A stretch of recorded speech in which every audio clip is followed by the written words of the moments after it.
What's up guys and welcome. You are watching Fazi Fitness. So let's start this video with 6 weeks out physique update from a guy who's gonna have one of the most anticipated men's open Olympia debut this year, goodvito. Arguably some of the best quads in the entire men's open bodybuilding at the moment. And with that, we also got to see a glimpse of where the conditioning is at right now. And from the looks of it, the man is right on the money. Now goodvito hasn't said anything regarding his own expectations for his Olympia debut.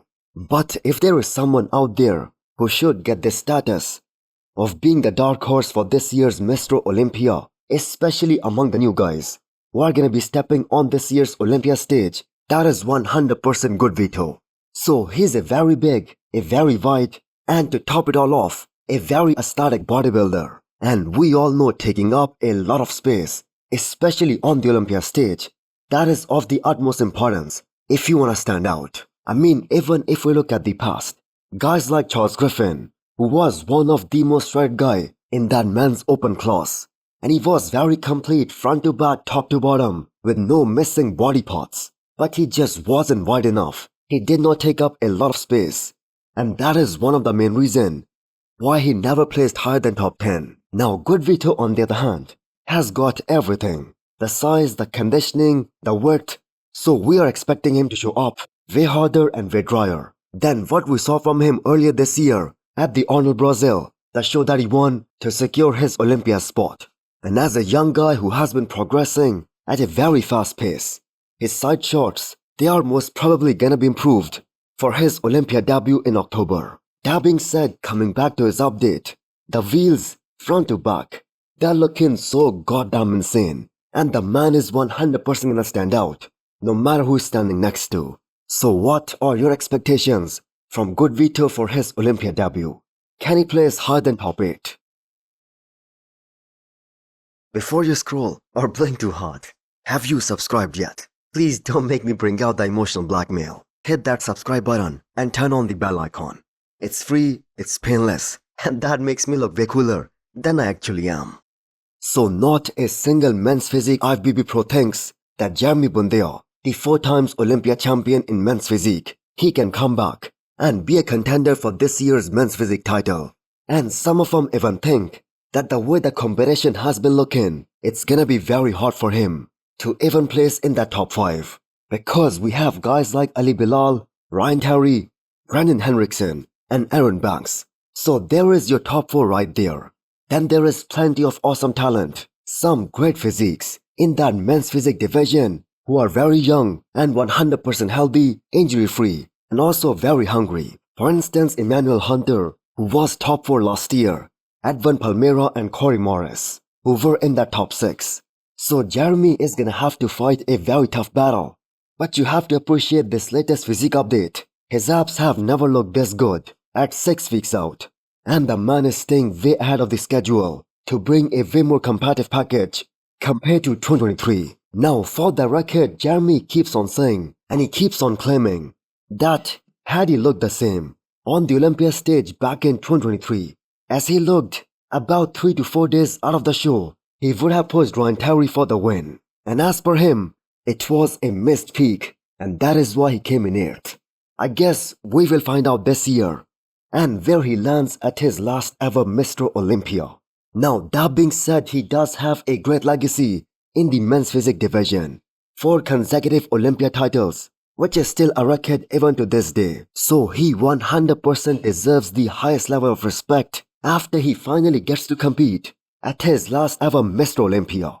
Yes, Jeremy has already announced that he's gonna retire for good after this one. So the last Olympia title that he won, that was back in 2017, and he retired after placing 4th in 2018.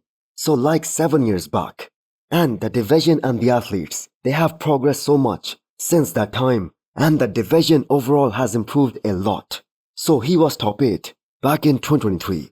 What do you guys think? Can Jeremy crack top 5 this year at the Olympia? So Blessing Avudibu is still working with Stefan as his coach, and Chris Cormier will be helping him in terms of his training and his posing.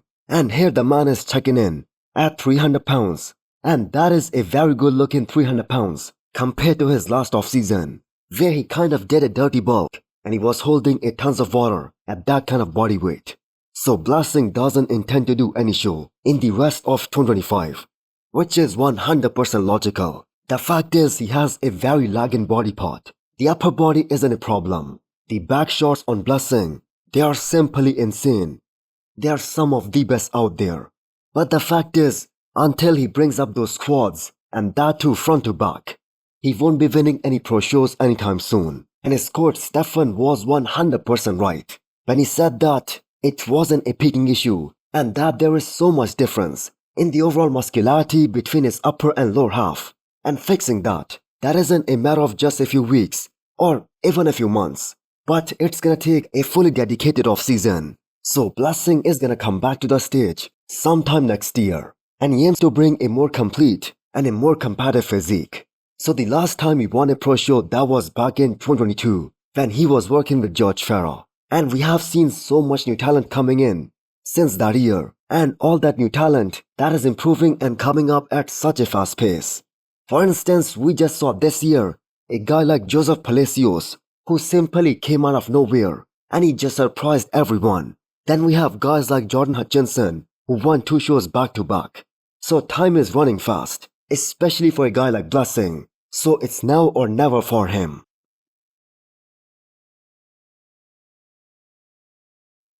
So Urs Kalashinsky switching over to the men's open bodybuilding gave the media a lot to talk about. And realistically speaking, Urs would have had a very hard time winning the Olympia in classic physique, especially with the way Mike Sommerfeld and Terence Ruffin are looking right now.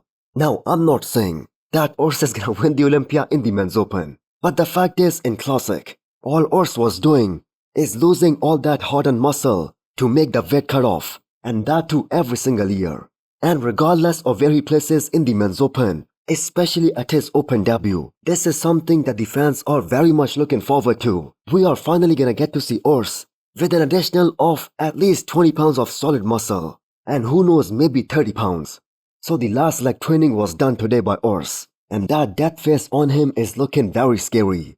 And we already know that he's gonna bring in that trademark conditioning that the man is known for. Plus, these last 3 weeks, they must be a lot more comfortable this time ever since he started bodybuilding, because he doesn't have to do 0 carbs to suck down to make the weight. So conditioning is the calling card for Urs here. And if we look at classic physique and all these top pros, 99% of the times, they are bone dry and shredded. I mean, just look at Urs from the Olympia last year. That was the best look of his career, especially in terms of conditioning too. And the biggest difference maker that we might see in his physique this time around is gonna be his back, looking a lot better, because the weaker body parts, they are the first to go when these guys are pushing to make the weight cut off.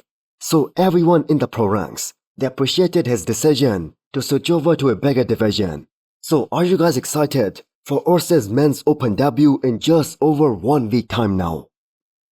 Next up, we have a 6 weeks out physique update from Akim Williams. So we do not talk enough about Akim's midsection. The man has very good set of abs, good overall symmetry, and he got so much bigger over the years, but he made sure to maintain all his lines, his symmetry. And we also do not talk enough about his biceps too. He has some of the best guns in the entire pro league right now, and the man is a veteran of the sport who has been performing extremely well since he started working with Chris Aceto as his coach. So Akim has that dense look to his muscles, and the man has got only 1 weak shot, and that is the back double biceps. His back lat spread, that is an awesome pose for him, and the man right now is looking very similar to the physique that he presented back in 2020, the one that got him a top 6 finish at the Olympia. So I for one am very looking forward to seeing Akim bring his all-time best physique to this year's Olympia stage, as there will be some new guys looking to challenge him for that top 10 finish. But Akim this time is aiming for a higher spot than top 10. So hit the thumbs up button if you liked the video, and smash the subscribe button if you wanna come back for more. Thanks for watching.